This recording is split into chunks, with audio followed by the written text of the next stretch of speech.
Yeah, so for anybody who's wondering why I didn't put a video out in the past week and a half, probably 2 weeks by the time you're seeing this.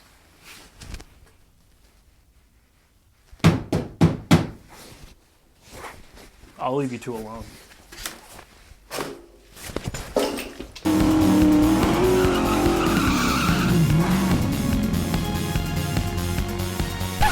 What's going on, guys? Welcome back to a Trans Am episode. Back to another Trans Am episode. We're going to be doing quite a few things today. Mostly a health check and a bit of a tune-up. I got some cheap AutoZone wires, cheap AutoZone plugs. I got a rebuild kit for the carb. I have a new distributor because there's something funky going on with the vacuum advance on that thing. Whenever it's connected, the car pings like crazy no matter how retarded the timing is. And we also have a compression gauge to see how much compression it doesn't have. All right, so before we get started today, anybody who's new to the channel, click the link at the top of the screen. That's going to bring you my Trans Am playlist. You can get all cut up, and then you'll be see what. All right, so before we get started today, anybody who's new to the channel, click the link at the top of the screen. That's going to bring you the Trans Am playlist. You can get all caught up, see what we're going to do. Blah, blah, blah, blah. All right, guys, so before we get started today, click the link at the top of the screen. That's going to bring you my Trans Am playlist. You're going to see all the stuff we did on this car before, and you'll be all ready for what we're about to do today. All right, so first things first, I want to clear up some confusion from my last video. First thing, the engine. This car has a 350 in it. When it was new, it had 305 back in 86. Somebody put a 350 in it. I know this by checking the casting number above the transmission. I also checked the VIN stamp behind the alternator. That indicates that this engine originally came in a 77 vet, which means it is a 350. I forget the exact code, but it's like a 190 horse smog motor, basically. For the carburetor, somebody swapped out the computer-controlled factory Quadrajet for this Holley spread bore. Now, this is essentially a factory replacement for the Quadrajet. It bolts right to the spread bore intake without any adapters. It's a 650 CFM, and we're going to leave this carb. The Quadrajet isn't going back on. That crap is behind my shed, rusting outside. We're keeping the Holley.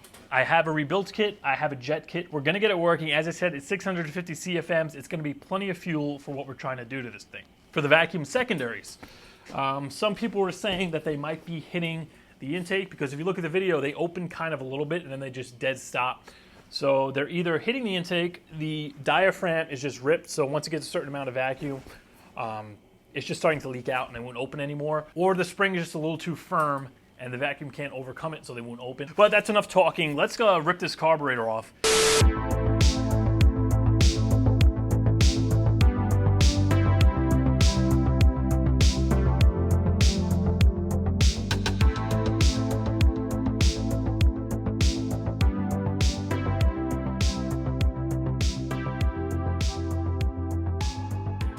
So with the carb off, the secondaries definitely aren't in the intake. As you can see, it is a spread bore. I measured the size of the holes in the intake, and they actually are substantially bigger than the secondary. That isn't the problem. I also made sure the linkage over here wasn't hitting the side of the intake. That's fine as well. I think it is just the diaphragm, because if we go wide open here and press the secondaries open, it feels a little... The diaphragm feels a little weird, so let's just pull the cover off of this. I have a replacement for it. We'll see what condition the diaphragm's in.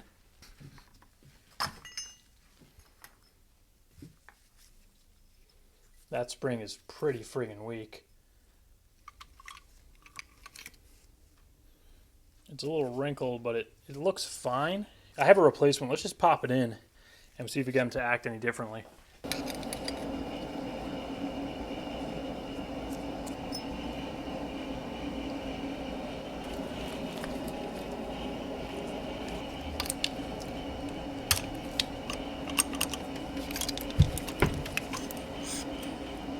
There we go. I think we should have our secondaries back.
Alright guys, so I got everything broken down. Now I'm just going to throw all the parts in a bucket of Chem Dip. I actually bought this months and months ago, specifically for this job. This is a great cleaner for small parts, especially stuff like carburetors, throttle bodies, things like that. So it has this nifty little basket in here that you can just kind of throw small stuff in.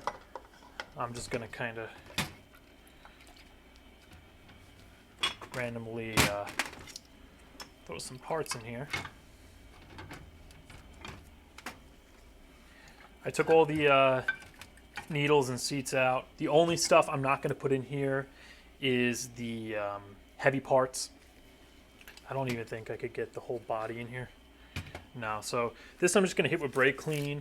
The base plate, I'm going to take that outside, brake clean that as well. So I'm just going to leave this stuff in here to soak overnight. The housing for the accelerator pump, you can see, has been leaking for a very long time. So that front bowl is kind of covered in gunk and varnish and crap. The floats seem to be in good condition. Easy enough way to test them.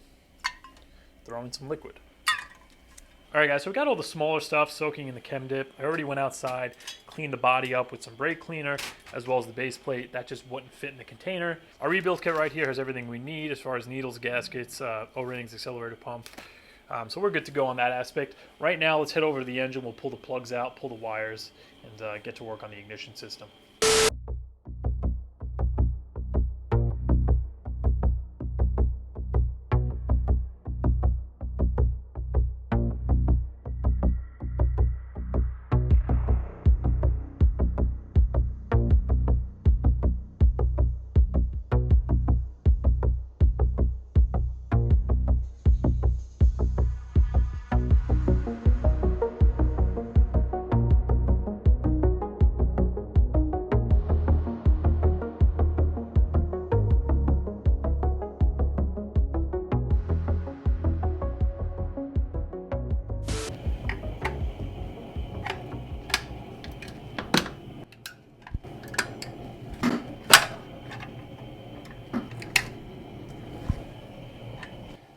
There's a good amount of oil inside of this thing.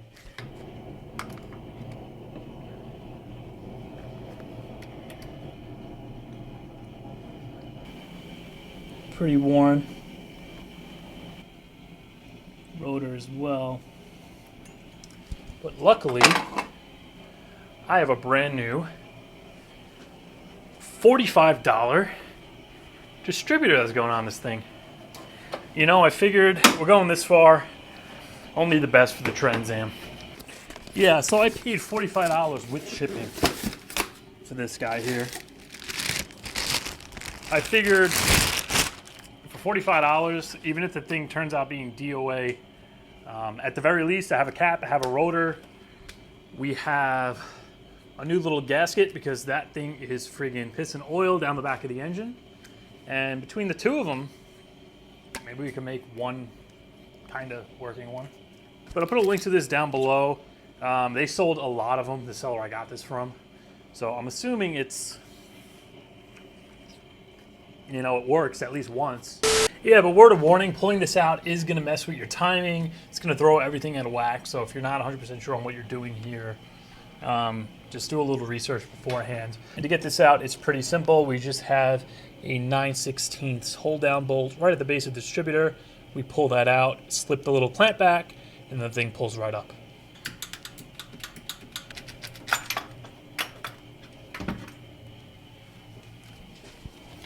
Stuff this in there. Not keep anything from falling in.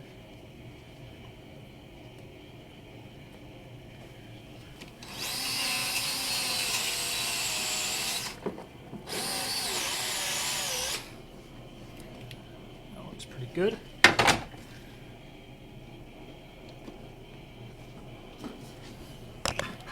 You have got to be.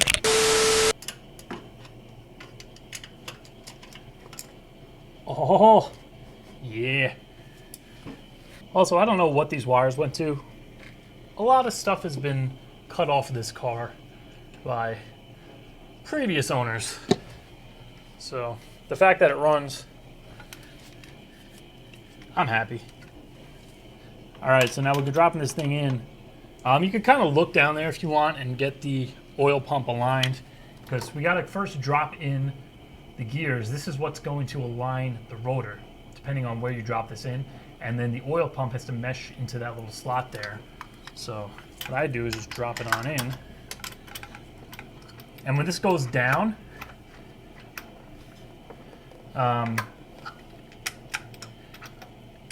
it spins. Because the way the gears are cut, when it first grabs, it might be pointing in one direction, then as it goes down, it's gonna turn.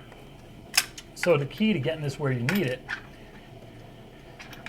and like I said, it has to be exactly where you had it before. It's in.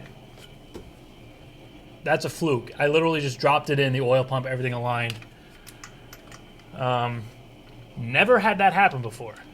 Basically, if it didn't just fall in the way it did, it would drop down and say the rotor was like pointing over here, but it wouldn't go all the way down. That's because the oil pump wasn't meshed. So you just go in there, bump the key one by one, and then it would just drop into place. Important thing to know though, this has to be pointing the exact same position it came out, assuming it was installed correctly previously. You'd know if the car was running or not.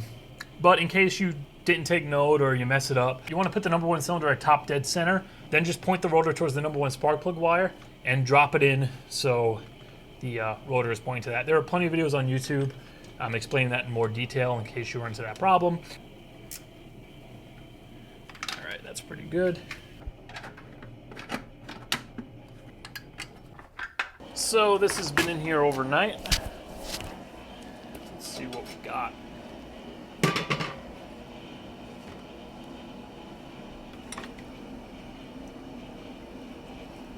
Oh yeah, everything is basically broken up. Comes right off. Once I actually rinse this with brake cleaner, it should look like new.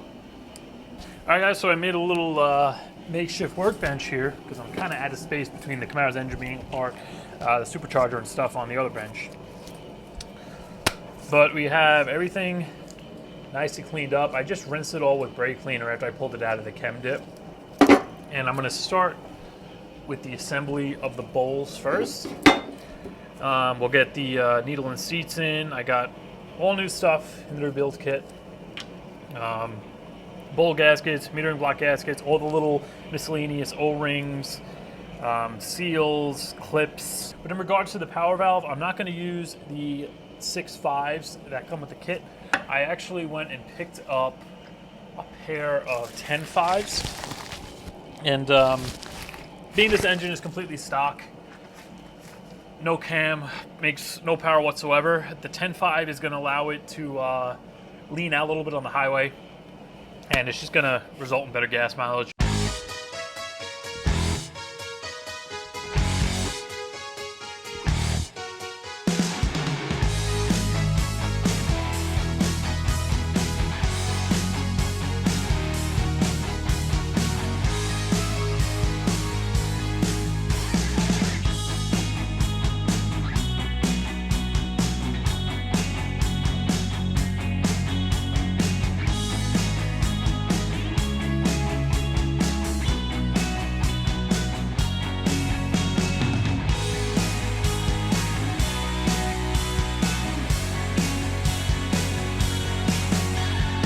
So for our main jets here, I'm going to drop them down to 60. As you guys remember when it was on the dyno, it was running really rich with the 62s in there.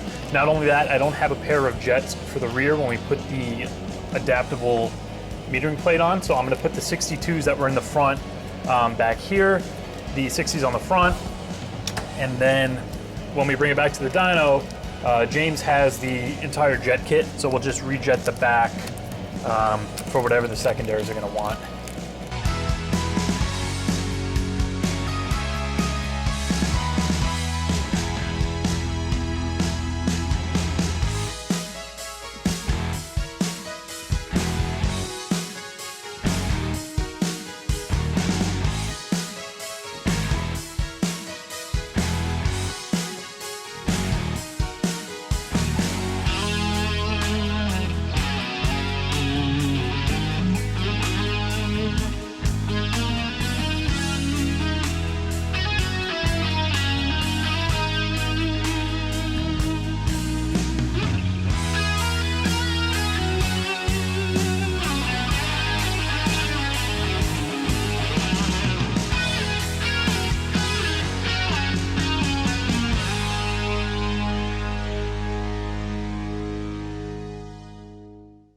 All right, guys, so I'm going to slow down for a minute here just to show you what we're going to be doing for the fueling for the rear.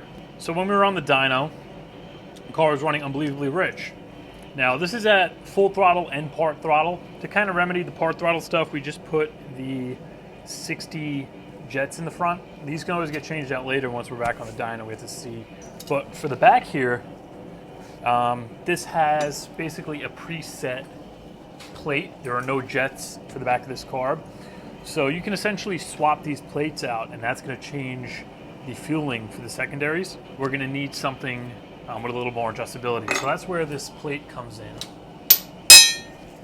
This is just basically the same kind of thing as this, but instead of it being a preset size, you actually have threads down here, and you can put your own jets in. So we're going to install this on the back here. And as I mentioned earlier, I don't have the full jet kit. James has it. So when it's on the dyno, we'll mess with it. For now, I'm just going to put the 62s that I pulled out of the front, being those are the largest jets I have on hand. Now the number on here is stamped 54, so I believe this is a 72 jet size metering plate. So we're going from a 62 to a 72. It's kind of a huge jump down. So I won't be surprised if we need to jet this up once we actually get the wideband on it. Now the only thing I'm not sure of here is whether or not I'm going to need a notched float, because essentially when you're putting this plate on here with these jets sticking out, it might come in contact with this. I know a lot of the quick fuel kits sell like a different kind of float. I'm not sure if I'm going to need that. This kit didn't come with a float, it just came like this. So I'm just going to run it, we'll see what happens. Alright, moment of truth with the float here. Let's see if we can hear it moving, so I'm just going to pop it over here, flip the carb over.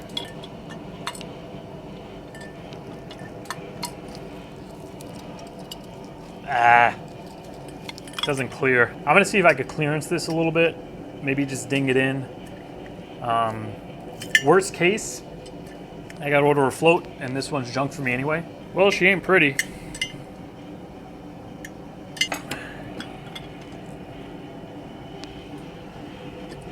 Alright, I can hear it moving. Alright, I have to tighten everything down. I don't hear the float moving again, so I'm just going to have to lose a couple of days, order the correct part. Alright, so next I'm just going to go zip through all the plugs. We'll get them out, lay them on the table, see exactly how black they really are, because this thing has been running rich for a long ass time.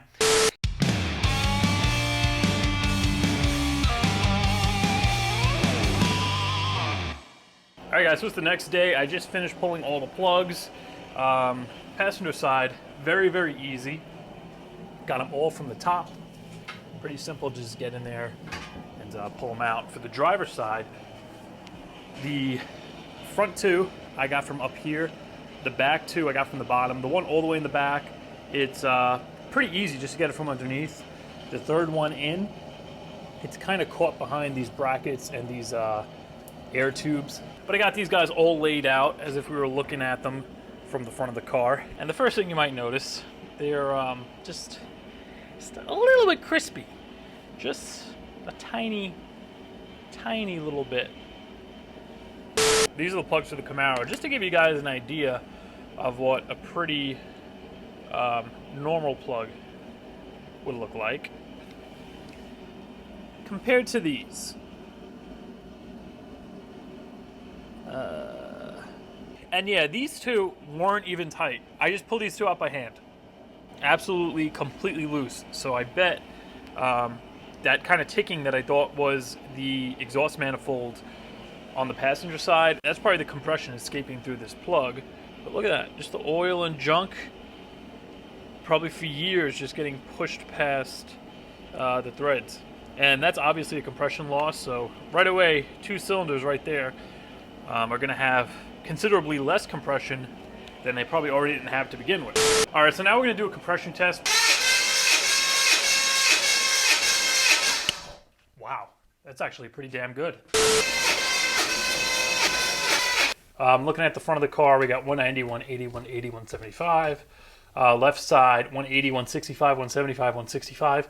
This is quite a difference here, this 165 and this 190. What I think is happening is just the fact that I can't get the tool all the way down, or at least get a wrench on it to really crank it down. It's not sealing against that O-ring, because this side here, I was able to get it in there pretty good, but when we went to this side, the 165 was that cylinder where the plug was just kind of half out, and that was very, very hard to get down in there. So I think just the soot and crap was caught in the threads, or there's a problem with the threads, which is why the plug wasn't in. I'll have to address that later when we put the new ones in. Same thing with this one. The threads were just kind of cakey and I couldn't get the tool all the way down. And same thing for the back. So with that being said, they're not terrible. Like, I was expecting this thing to have like 110, 120 PSI of compression, being it is a very old smog motor, but you know, it could have been rebuilt sometime in its life. But I'm pretty happy with these numbers. We're gonna go ahead and put the new plugs in. We know there's compression there, so I'm definitely gonna throw some parts at it, and we're gonna see how much power we can make out of this thing.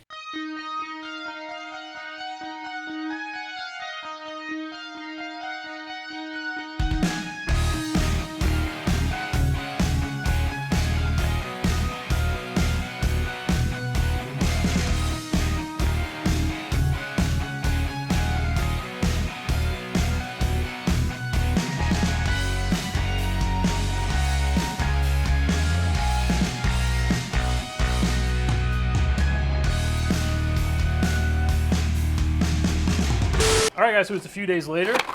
We have our float kit, and I think we're finally gonna be ready to get this damn thing back on the car.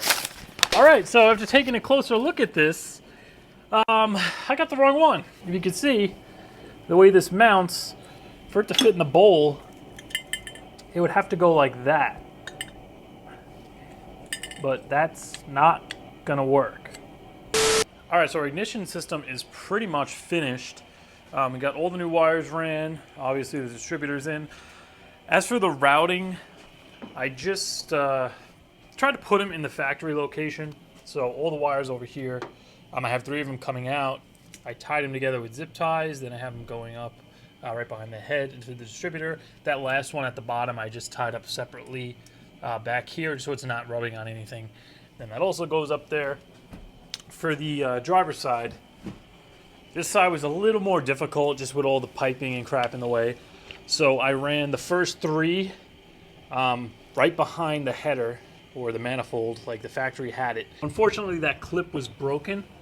You can kind of see it right there on the block. So I put a zip tie around the wires, then put one through them and secured it to the dipstick tube, just so they're not gonna hit the downpipe here. And that is it. I mean, aside from setting the initial timing once we get it back up and running, ignition system's good to go. We got our new plugs in there. The float kit came for the carb. So we have our notched float. You can see that is a hell of a lot more clearance than me just trying to dent this one in. So we're gonna get this swapped out. We'll get the carb back on the car. We'll drop her down. Let's see if we can go for a test drive.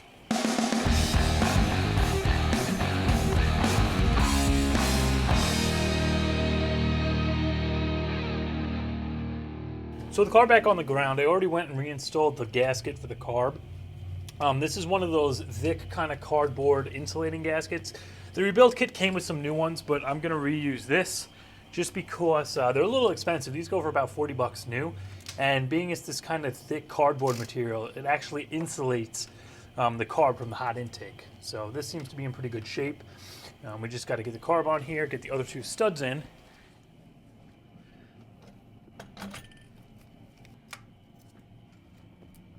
All right, guys, so we got the car bolted down. We got all the linkages on. Everything is moving great. All the vacuum hoses are on. Anything I'm not using has a plug on it. Also, the firing order on these engines, for anybody who's not familiar, it's 184366572. So if you pull all these off and you have no idea where they go back, basically the odds are on the driver's side, evens are on the passenger side. So we got 2, 4, 6, 8, 1, 3, 5, 7. And you would wire them accordingly, going in the order of 184366572. So 1 to 1, 8 to 8, 4 to 4, and so on. All right, guys, it's been a long few days, but we're finally ready to fire this thing up. It's probably gonna take some time to get the bowls filled up or have to crank it and crank it. Then we'll just kind of play with the distributor, get it to idle right, and then once it warms up, we'll come in with the timing gun, set the base timing, and we'll go for a ride.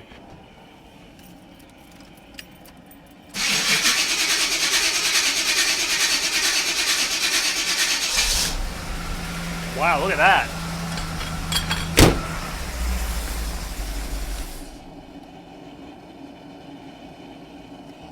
All right, she fired up, we have fuel spraying out the back vent.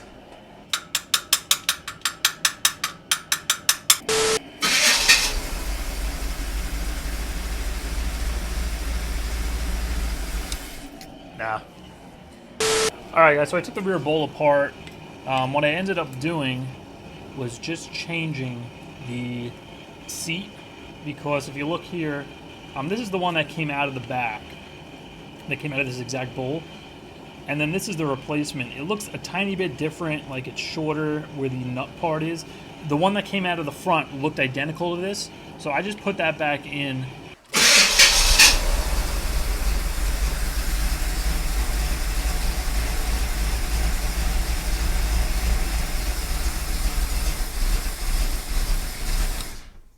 One of the changes that I made this time was that on the old float, it has, basically there's a clip to hold the needle, to hold the little spring on the needle, and there are no edges here.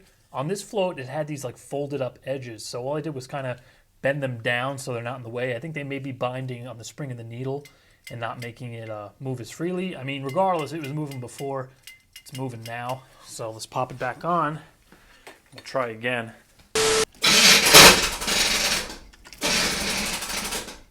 Ah. Well, if the Camaro already didn't have enough problems, I just robbed it of its battery. At the very least, this will tell me if I fried the starter or if the battery's just dead. Yes!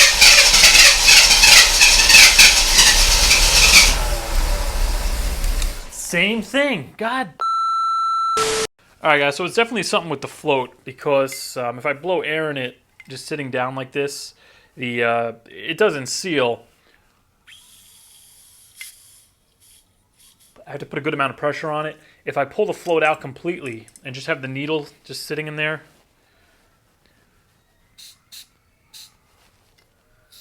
it actually seals pretty good without me even putting friggin' pressure on it. So I just gotta fiddle with this friggin' float. So this is what I got for you. I basically just took a big ass hammer and beat the living out of the current float. Some may be concerned that it might not be as buoyant as it was before. Whatever.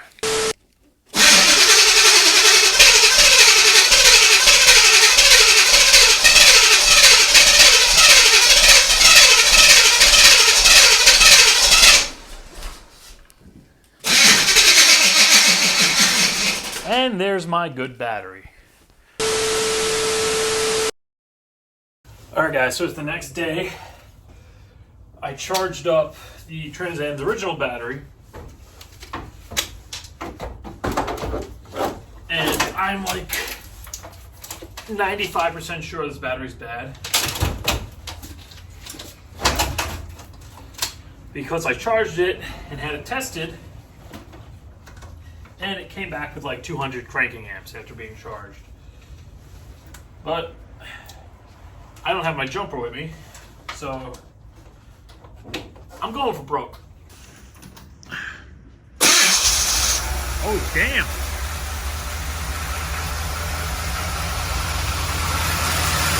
First try.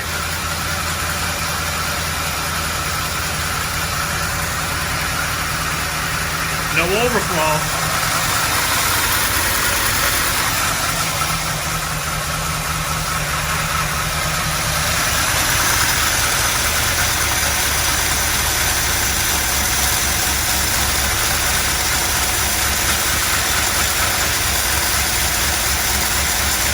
So the fast idle's off, she's running damn good, but all the wind kind of blew the smoke in here.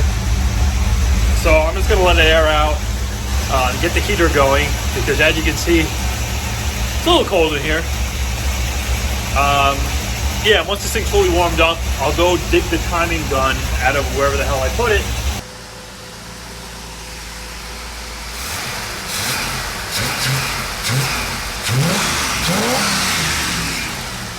Sounds happy. So now I'm just gonna throw the lid back on. Let's take it out for a drive.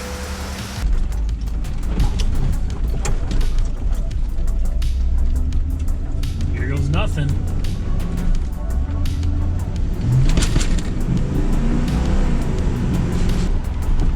Foot to the floor. It pulls fine, it feels good.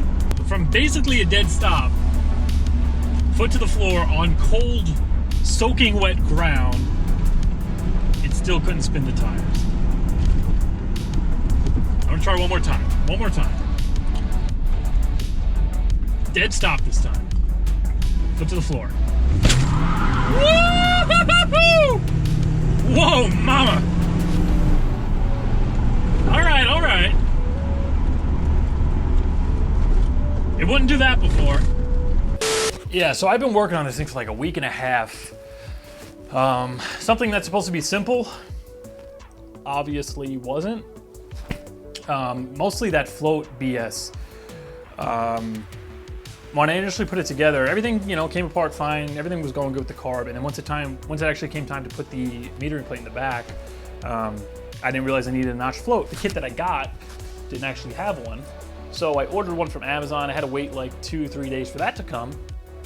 And then they sent me this, or I ordered this, which I completely didn't even realize. It's a center mount float. The carb in this car takes a side mount float. So this was useless to me. Then I went on Summit. I paid $80 to have another whole kit, because I couldn't find the float separately, to have a side mount float kit overnighted to me, which also turned out to be junk.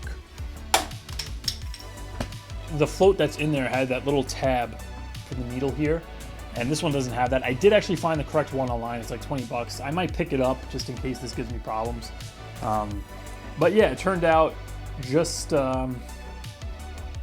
sometimes just freaking find a big hammer and beat the shit out of things. That's the only way you're gonna get it to work. Yeah, but this thing's running a hell of a lot better. I don't see black smoke flying out the back when I floor it now. It feels like the secondaries are opening. We'll know when we put it on the dyno. I'll be able to look at it once it's running. I don't have a paper clip. Usually you can put a paper clip on the side of the rod that's coming out of the diaphragm. So when you get on it and the diaphragm pulls up and the secondary is open, it'll move the paper clip down. So once it's on the dyno, we'll definitely verify if that's working. I have extra springs I'm gonna bring. I also have an advanced kit for the distributor. I'm bringing my old distributor too, being that was like $45. It might cock out. I'll have spare parts from the old one to put in. James has the jet kit. I put the 10.5 power valve in there, and with that too, it seems like it's running beautifully. I hope you enjoyed the video. If you want to go check out more videos in the Trans Am series, just click the link on the screen. You want to go check out some videos on the Camaro, click that link on the screen as well. But for now, that's going to do it for this one, and I'll see you in a few days.